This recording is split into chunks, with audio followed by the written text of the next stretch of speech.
Some clutter is physical, some is mental. For Alex, both were inescapable. What started as keeping things became a fortress and a prison. Each box, each stack, every broken object whispered a story. Letting go felt like losing a piece of himself, yet living in the piles was suffocating. Today, the battle between fear and freedom begins. This conversation is a fictional dramatization. Always seek the advice of qualified medical professionals. Natural morning light from curtain window. Narrow pathways between towers of boxes. Dust, mismatched furniture. A single small path cleared to the kitchen. In the room is Alex and his roommate Jordan. Jordan, frustrated but gentle, says, "Alex, we can't even move around anymore. You said this week you'd start cleaning. I can find things here. Everything has a place. I just need more time." Alex, defensive, hugging a stack of papers, replies. Alex continues to himself quietly. "If I throw this away, I'll lose it forever. What if I regret it? What if I destroy something important?" Alex steps carefully around a tower, knocking over a photo album. Alex lunges and catches it mid-drop, chest rising, grip tight.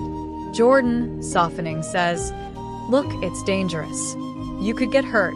Alex sighs, voice thin, says, I know. It's just all important." After much persuasion, Alex agrees to visit Dr. Lee, a therapist. Dr. Lee asks compassionately, "Alex, tell me what goes through your mind when you think about discarding something." Alex, looking down, honest, replies, "Panic, terror, like I'm destroying a part of myself." In Alex's mind, "I can't fail. If I let go, it'll all fall apart." Dr. Lee, nodding, says, "Let's start small. Imagine letting go of a single item.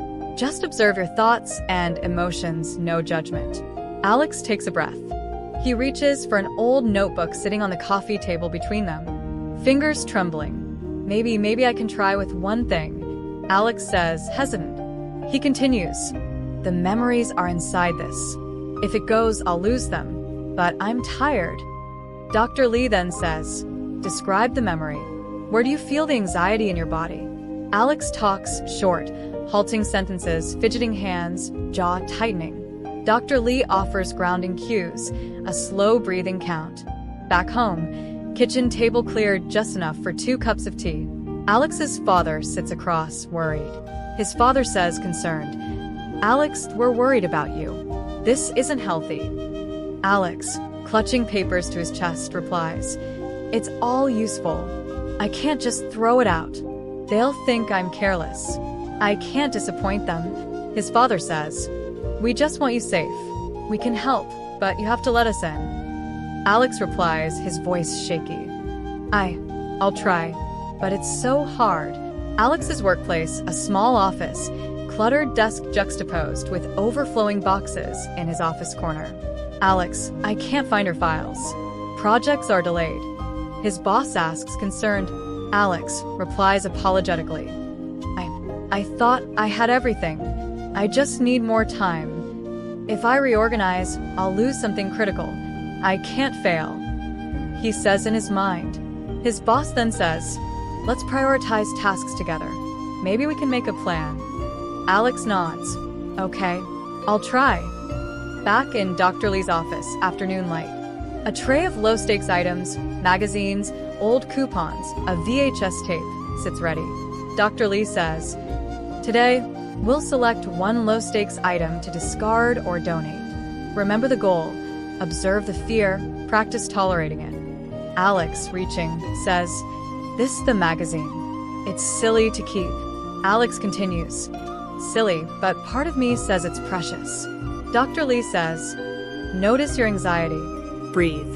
You can handle the fear." Alex breathes visibly, following Dr. Lee's count. His hands shake. He imagines handing the magazine to a neighbor, passing it to a donation bin, smiling in a cafe without the weight of stuff. Alex, quiet, determined, "Okay, I can do this, maybe." Alex places the magazine on a donate pile. A long exhale. His relief visible. Exposure doesn't erase fear. It teaches that fear shrinks when we meet it carefully over time. Living room again, but now there's a folding table and labeled boxes. Keep, donate, unsure. Alex's father says gently, Alex, we want to support you, but we also want you to be safe. Alex, holding a small box. I don't know if I can. Maybe I can trust them, just a little. Dr. Lee, coaching him, says, 1 box today. No pressure beyond that. Let's pick one item and talk through what it means. They sort slowly. Alex touches an old watch, tells a short story about who gave it, then places it in keep. He places a stack of restaurant menus in donate. There is measurable calmness. Dr. Lee's office, end of daylight. How did last week's exposure feel? Alex, honest, small smile, replies. Terrifying, but I survived. Survived. Maybe fear doesn't have to control me. Dr. Lee then says, next week, we'll tackle another step. You're making real progress. Alex, nodding, says, step by step, I can do step by step. Dr. Lee scribbles a short plan, 1 box X week, donation run, organizing drawer, family check-in.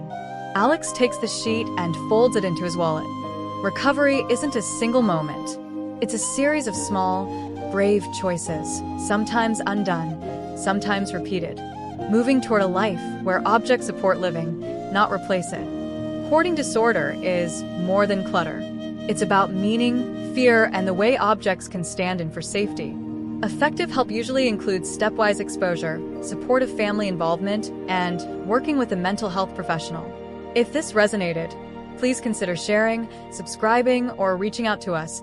Visit our website, www.myplacidhealth.com, to book a session and take the first step towards healing. If you or someone is in immediate danger, call local emergency services.